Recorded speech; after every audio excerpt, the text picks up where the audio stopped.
Hello everyone, my name's Tris and this is Double O'Neill. This board is something that, if you haven't already seen, is a shunting layout that I've been working on, and I've done 2 episodes talking about what I want to do. Boot up the main baseboard and laid out how I want it to be.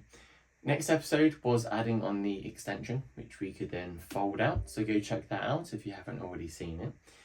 This episode, I'd like to get some track on and have it so at least I can run a loco from the extension board onto here. I'm going to be adding some electrofrog points. If you haven't done this before, in the hobby we have like different types of points and things. You might have code 100 if you're starting out, and you don't have to really worry about anything, you just connect everything up. But what you can do to improve running is have electrofrog points, which basically means the frog parts, which is the V section, which then is connected to the bits that toggle. Basically they're powered, whereas the ones that you'd have on an insulated point won't be powered. So you'll find on let's say locos that have a short wheelbase and they're only in a 4-wheeled chassis, an 040, you'll find that they might stop because they run out of power. So this will improve running. Also, the points I'm using are code 75, and their 3-bay point is asymmetric, so we have a different look left and right. Unfortunately, with the code 100 one, they're both asymmetrical, so it kind of doesn't look hyper realistic when you look at it. Of course, the whole point of this is to have fun, but I also want it to kind of look right at the same time, so I can have the maximum satisfaction whilst enjoying myself. So I'll crack on with what I'm going to do, and we'll first start talking about how we're going to deal with the join up of the 2 bits of track from the extension to the main board. To remind you of the folding section, you can see we have a hinge here, and then we have a bolt that will be in here, that pops in here to lock it. We take that bolt out and we can slide the whole unit out the way, and this allows me, like I talked about before, I have an area just here so I can walk past and walk back. Beauty is now I can also pack this away into a smaller space, so that will come back here. Slide that back over here, that slots in, and we're in a happy place. I'm going to talk to you now about the join, like what we're going to do. We're just going to run track up to here and up to here. How will that work? I'm going to show you. We can have a piece of track sitting on this side of the extension here, okay? We've got track joiners here, we're not going to use them. So it's going to be more like this. We're going to have it butting up to another piece of track, which will come in from the side here. And that'll be there. But you might be thinking, and if you don't already know, well, what's going to happen if these move?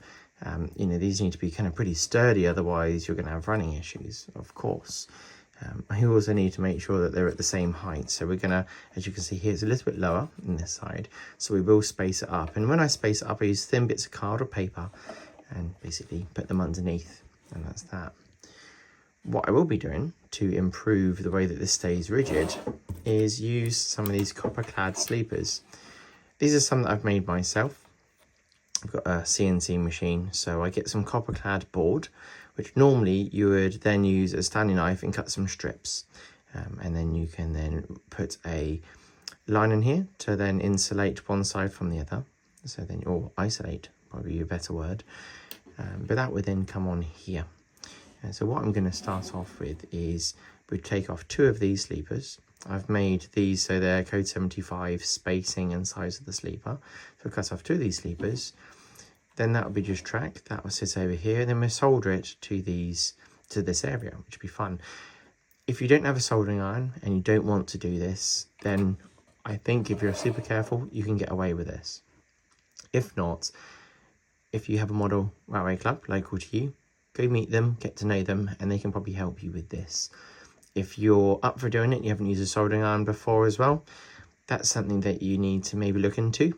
And as my cousin always says, like increasing your toolbox and developing it, there's nothing wrong with that. And actually the skill sets that model railways bring you with doing woodwork, I put a hinge on here, so that's fantastic. You're learning key skills if you haven't already learnt them and practiced. You also get to then go to soldering, so then that's that next stage, and obviously that's making an electrical conductive joint between 2 metal parts, normally to either transfer power well, generally just transfer power and signals and all sorts. Anyway, what we do is get the soldering iron out, and we'll make these two ends here.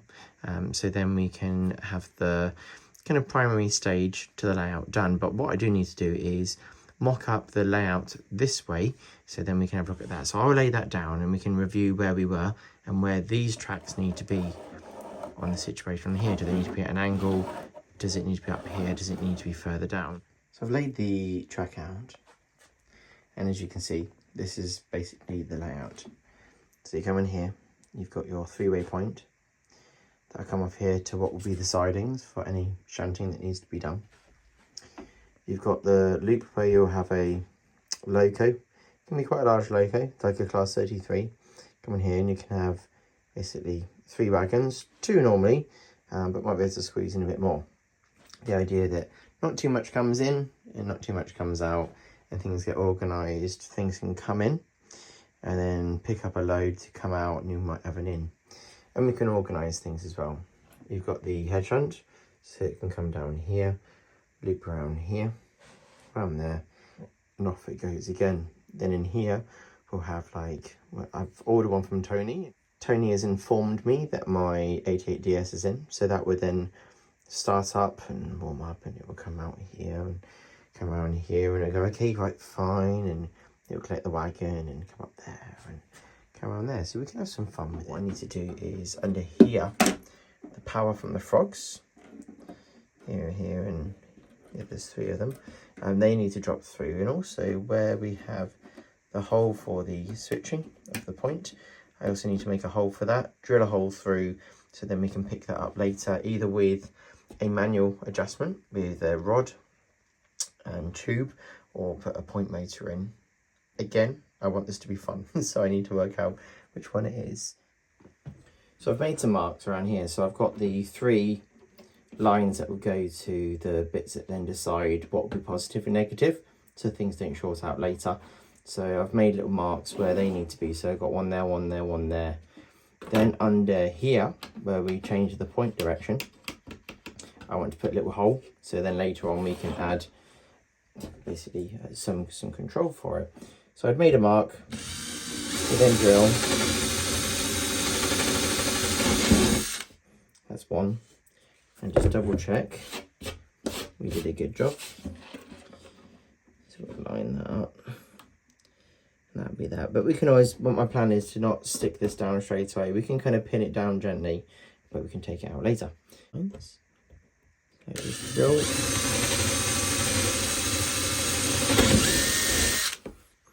Try not to put a hole in the table at the same time. It's always good to put something underneath. So that'll be there. That'll be one way. We can make this work. We can always trim if we need to. Let's get a bit bigger, so that's good. Next, I'll make the holes for these, but they don't need to be so big for the side holes where it all comes out.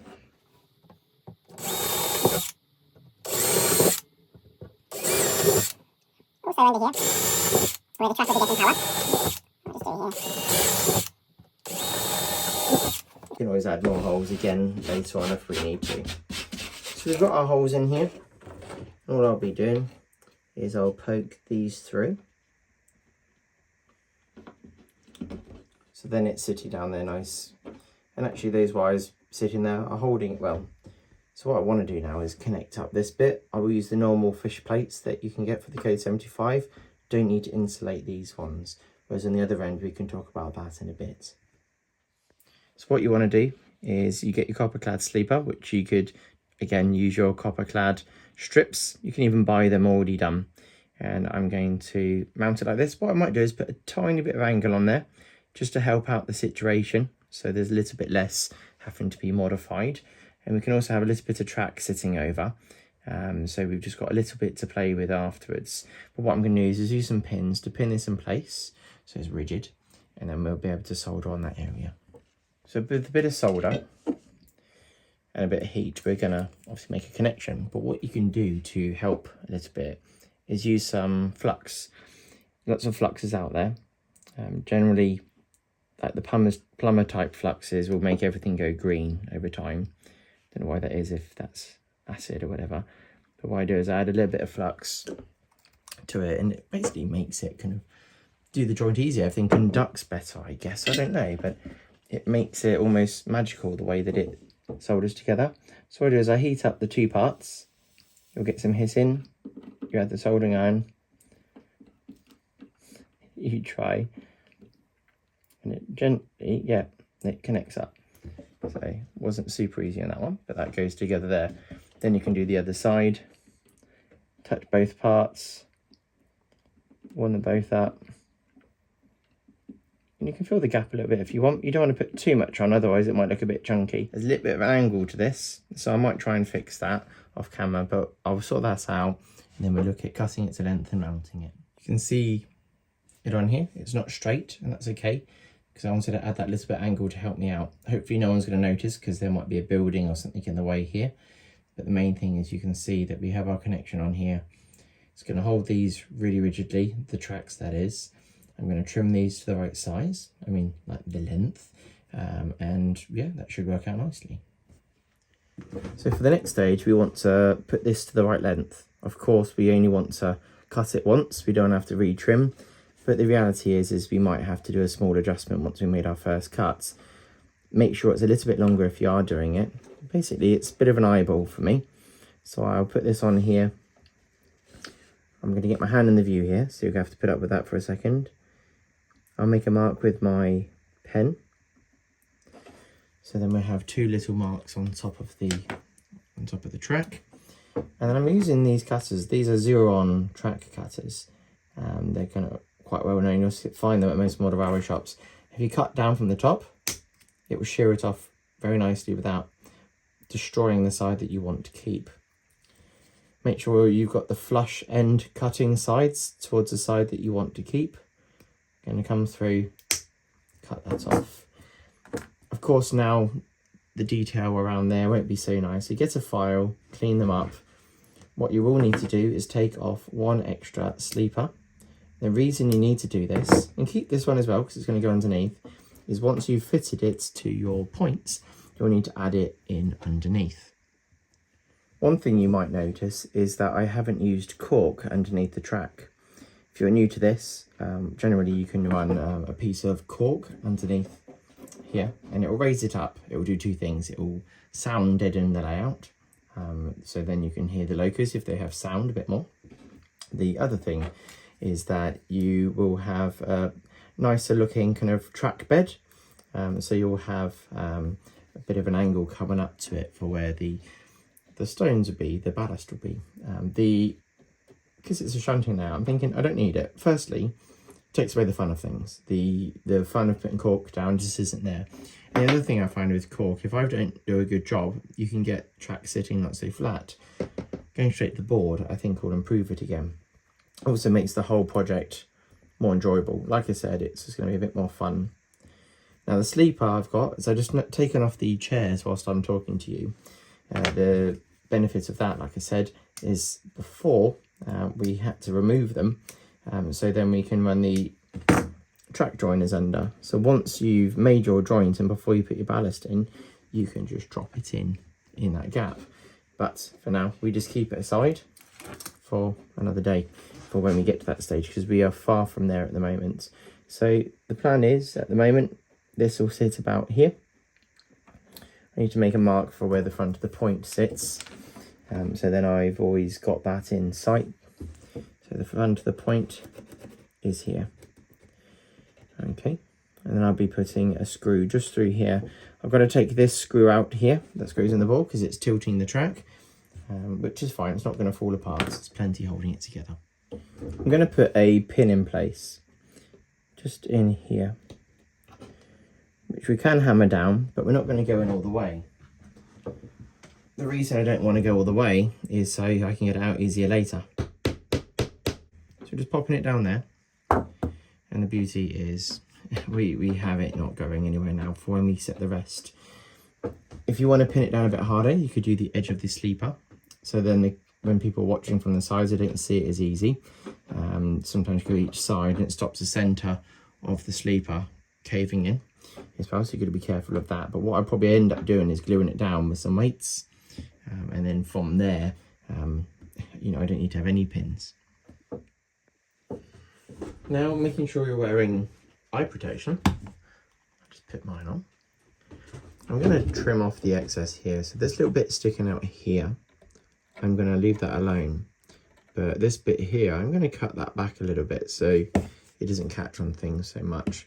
And then the other track from the other side will have to meet that. So I'll trim it so they both can work out together. Hopefully that makes sense.